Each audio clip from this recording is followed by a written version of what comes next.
Welcome back. We now want to cross over to our sister station and listen into a conversation on the Azimio Kenya Kwanza standoff and if it's time to consider alternative dispute resolution methods. Let's listen in. Hand in hand. When you have a politician who is dead from the neck upwards and they make a policy on the economy, it will affect you. So this idea of Kenyans saying Ruto na Raila waende waongee huko haituhusu, they need to realize inawahusu ndewe na sikio. Ndio umesikia? Mimi nasikia better. Sijui kama ndio umesikia ndewe. Nasikia nimesikia. Ndewe na sikio. Ndewe, I'm not sure where it's going. Yes. Kuhusu I got. Get involved. It's a call. You don't remember after the election last year, 8 million Kenyans didn't vote. So they felt like they were not relating to the process. Haiwahusu. So I was telling them, inawahusu, because even if you work in a good company and the economic policies don't work here, the company will leave. And even that insurance you're getting, you won't get. Ati yo kazi itaenda. Itaenda, so inakuhusu. Guys who get power. Sasa siwaambie ndewe ni nini? Ndewe ni this part ya sikio. Ndewe na sikio. Outer I think it's this kalob. It's called the kalob. It's called an earlobe. Yes. Okay. What does that have to do with it? You see now, kitambo. Oh, not kitambo. When wahenga were coming up with these sayings, I think gossip used to be taken through the ear. Right. So you're told, why is it affecting? You say, when you're told, kwani inakuhusu, you say, inanihusu, the ear plus the earlobe. Okay. To make it look like it is very important. Everywhere around the ear. Yes. It husus you everywhere. Yes. Yeah? Money and goto. It is the money and the goto. All right. So Kenya's biggest conversation is excited to have you here, Justina. Yes, you've been complaining. Oh, but you surely it's okay. Thank you. You're here. Let's just deal with that. Sawa. Yes. Yeah, bas. Kuna mtu City anasema City, that look is malaria. Yani na maradhi. Unavyokaa leo. Salala. No. Kuna mtu kaumia. Yani la haula. All right. Our second guest is Eunice Lumalas. She's an advocate and an arbitrator, and she's in Women in ADR. Eunice, good morning. Good morning. Welcome to Kenya's biggest conversation. Thank you. Karibu sana to the Situation Room. That's the hot seat of the Situation Room. Make yourself comfortable. Thank you. To welcome you to the show, City has the day's proverb, and this week's proverbs are from The Republic of Guinea. Okay. This is our final proverb from the Republic of Guinea. Knowledge is like a garden. If it is not cultivated, it cannot be harvested. I'll take this back. Sorry, maybe you wanted Eunice to go first. Let You me go go. first. I'll take it back to what we study in schools. Kenyans are always asking, where is vector helping me? Where is this helping me? So probably we need to sit back and realize there was a purpose that vectors was put there to show you directions. Because Kenyans are like, inanisaidia aje. So cultivate the knowledge you get in school. Make sure that even if you're not using it, there's somewhere you're making use. where? Eunice, what's your interpretation of it? Actually, I think it's very apt for our conversation today because we are dealing with an issue of civil unrest and maybe to go deeper, conflict management and resolution. So when you do not have the requisite skills, have not gone through the learning and training of effective resolution of disputes, then you will not be able to use that knowledge effectively. And I think what we have, unfortunately, is a leadership that is not intentionally aware. Maybe they don't have that knowledge, or maybe they don't know how to apply it on how to manage and resolve disputes. Yeah. But our political leaders, by nature, they know how to navigate these waters. You'd assume that they know how to navigate waters. You're always dealing with conflict one way or the other. You have your supporters and your opponents, and you're always trying to manage them. You're trying to manage your opponents so that they are less kali on you, and you're trying to manage your supporters so they also just remain as your supporters. So about resolving disputes, when you say that we have a leadership that seems to be unaware of how to do it, are you not being unfair on them? Before I went myself through the training of dispute resolution, conflict management, I would probably think like that, you know. But I think one of the essential skills that maybe induction for the executive, for parliament, would be training on conflict management and resolution, because it's a different ballgame than being on the campaign trail and dealing with your supporters. Because what we have now, currently, in our situation, not in the situation room, I hope. Maybe even here. But in our country, you know, we know that conflict is part of our livelihood. And in fact, we can't do away with conflict. We must embrace it, because there's a positive aspect of conflict and there's negative. But if you're not aware of what triggers conflict, of how to handle communication in a potential conflict situation, then you'll not handle it well. And we have seen it in practice, I can assure you, in Kenya, from the time of the government came into place, and then finance bill, we could see there is a potential escalation of conflict. But we could also see there is a deliberate lack of management of that conflict by those who are close to the president, and maybe no one is there also to be able to speak on behalf of the government, or be able to say that one doesn't speak on, you know, just management of information as it comes out. Hence, you know, that proverb makes sense. If you don't know how to use it or to manage it, then it won't be It's like a garden. Yes. Okay, I hear as if you are advocating for the political leadership of the country to sit down and go through some dispute resolution. Why is it important? Actually, there's no other option. Eric, there's no other option. Right now, the only option is dialogue. And it has to be professionally managed. Dialogue between who? Now, you see, unfortunately, maybe I can look at the poster for today's session. It was Azimio and Kenya Kwanza. Now, the people have perceived their conflict to be perhaps that the government is not listening to them, you see. And there's always a need to be represented. And now, in terms of the opposition, probably people don't see that there's anyone else to represent them other than the Azimio leadership. Okay?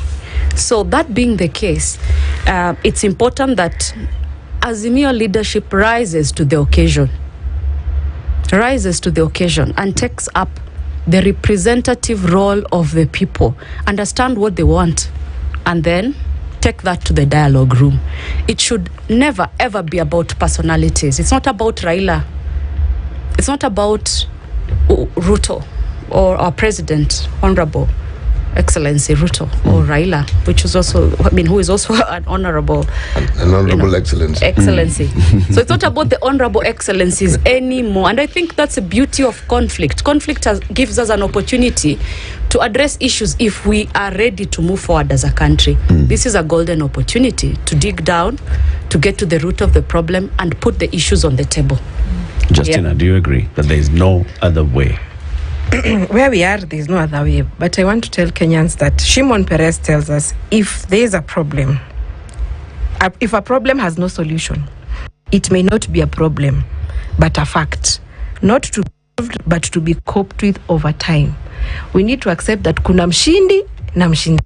Ama is it mshindi na mshindwa? That is something we as politicians have to tell our supporters. Because sometimes this angle comes every time there's an election in this country, ilibiwa, and then ABC is given so much money to ensure their security features on the ballot. There are so many processes, there are so many meetings that politicians are called to by ABC. So I think we need to first accept that there's winning and there's losing. That is the starting point of this conversation. But as it is now, because of course you have to look for, because at the situation as it is, we have to look for something else, or what can we do about it? We have to rules a bit. It has always been that when there's chaos, Raila is called somewhere, there's a and money is poured. So I dare say right now, if we want to just the peace and tranquility, because the government owes us that. Tanzania people are sending TikTok, I think you've seen, they're saying musikuje kuharibu kwetu. And I'm very happy they're saying that, so that Kenyans can realize we don't have an alternative home. Mukiharibu huko amwendi kule. Raila apewe pesa. If that is what he wants, he's given money. Number two, government needs to realize that fuel is the issue. Sometimes you pick what other governments did that have worked. Why not return the fuel subsidies? They can't tell us they don't have money. We are seeing the globetrotting, we are seeing the extravagance. They have money. So let them give us fuel subsidies for one. And then they're taking photos on their shambas with maize. I want to remind government that maize, they will not force the farmer to sell to them cheaply, because they just gave fertilizers at 3,500. There was a cost of transporting the fertilizer to your farm. There were input costs. So they need to have a conversation with the farmer that we are going to sell to you this maize, because I don't know why for some reason unga is the issue in this country. We forgot that we can eat chips now. Potatoes are cheap, peas are cheap, carrots are cheap, but we don't want to look at the alternative. Chips are not cheap. Now the potatoes, you see that the 10 liter is going for Bea chips imeshuka say ni 50 bob. Really? Mtaani chips mwitu. I mean. Na before ilikuwa pesa ngapi? 150. 100. Say you can buy chips for 50 shillings because the potatoes are available. Now we cannot refuse this availability of potato. Well, I didn't know. Oh, you don't eat? No, I eat chips. I even eat potatoes. I just didn't know. Price had gone down. Then it takes us to that joke. A man was saying, today I took my daughter to the salon. My wife asks me for 3,000. Imagine I spent 700 shillings. So maybe you didn't know because of... Are you getting that joke? Yeah. So, I mean, here and they're the opinions that are being put forward. Have a conversation, talk. My belief has always been that the people who are most important in this conversation are rarely brought to the table. And that's the majority of Kenyans who are walking the streets, who are hoping that there's a solution on a daily basis whereby food is cheaper, the cost of living is affordable, that you don't have to think, how will I survive the day? The most important people in this conversation are not being brought to the table. Is it time that the most important people in the conversation bring themselves to the table instead of being invited? They have to. And that comes to, where are you voting for a person? We need to revamp our politics. In this country, when you ask someone, why are you voting for this one? Because Uhuru alikuwa anatesa Ruto, I'm voting for Baba because he's my tribe. But we never have those principles of a political party. The other places you see, if there's even a snap election, people are going to vote, for example, Labour or Democrats because this is what we stand for. For example, in this country, we don't even have a middle ground. We don't have moderates. And sometimes when you try to have a divergent view, if you don't support Azimio, people say you're in Kenya Kwanza. We've never come to you can have an alternative voice. Kenyans always want the best for this country. But during voting, they forget principles, inclusivity and diversity. They forget. I ask you, do Kenyans understand what's best for the country? I mean, people talk about it, yes, but do they even understand it? Do they, if best for this country was staring at them in the face, would they know this is it? If someone asked them, describe what's best for this country and what it would look like, would they be able to describe it? They know what's best for their politicians, but not what's best for their country. You see, the conversation about IEBC, the conversation about fuel, the conversation about unga, is that really the conversation? Because everything that we talk about arises from decisions that have been made by people. Now, what sort of people are these who make these decisions? Because they live here. A product of society. They live here. Yes. If I may chip in, one of the reasons we see what is happening is because our democracy is not working as it's aimed. Supposed to. Do we have a democracy? We do have. We do have. Describe now, it. let me tell you, what we are supposed to do is to elect representatives in parliament. These representatives are paid from our funds. They're supposed to represent our interest. The opposition may be frustrated now because they are not able to get it going. They're not able to get their members working as they ought to in parliament. This society, unfortunately, there's a lot of corruption that mars a lot that is happening. So we have a parliament that is not representative. Unfortunately, just like the principle of law, justice has to be seen. It's how people perceive it. When you have a finance bill, if we are to hypothesize and say the problem is a finance bill. It is not the finance bill. Now, I'm just saying if we are, for the purposes of this submission, and there's a finance bill is in parliament, and you see statements going round by leaders that bill should not be amended even by a comma. Understand? Even a dot, it has to go the way it is. Yes. These are our representatives. We worked hard. I've worked in government. I was in parliament 8 years when we made a lot of changes in parliament. When there was only serious speaker in parliament, I was in that office.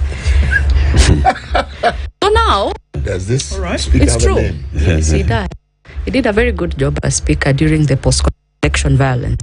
Kenneth Marende, we did a very good. Kenneth Marende, yes, excellent. Yes, I was in charge of the speaker's office at the time, and therefore I can tell you that we worked hard to ensure the salaries of members of parliament different at a certain level, and we thought this independence is good. It's the same for independent commissions. We expected, for example, now, because it's not a laughing matter, we are in a strange situation. People think that Kenyans are very resilient and cannot take over.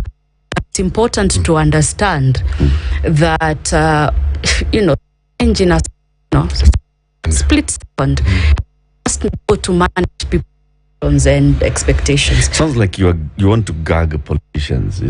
Let them express themselves. It's okay. Those who are saying withdraw the finance bill by midnight, or you'll face consequences tomorrow morning, let them speak. So that's why the others who say we will not withdraw it, we're not even going to touch a comma, let them speak. In the floor of the house, they debated. It's true. Those who are saying withdraw it introduced amendments. It's true. Those who are saying you're not going to change a comma introduced amendments. So basically there are issues on both sides. Yeah. Everyone has interests. The best option now is mediation. Mediation is the only option. You can mix it with conciliation where interests can be balanced on a table. But with our politics, do we have different sides really? We don't. Is there a difference really? I mean, these different sides we keep speaking of, what are they? It's interests. And interest is a commonality of interest, really. In my opinion, having gone round and listened to the politicians, you'll hear the majority side, many of them saying, I didn't have campaign money, but William Ruto funded my campaigns. So, of course, even if they had an idea that this finance bill is retrogressive, they cannot go against the financial of the campaign. And then when you look at the minority side, they have options. The Katiba has balanced. They have the PAC, they have the Public Investment Committee, where they do the oversight of issues.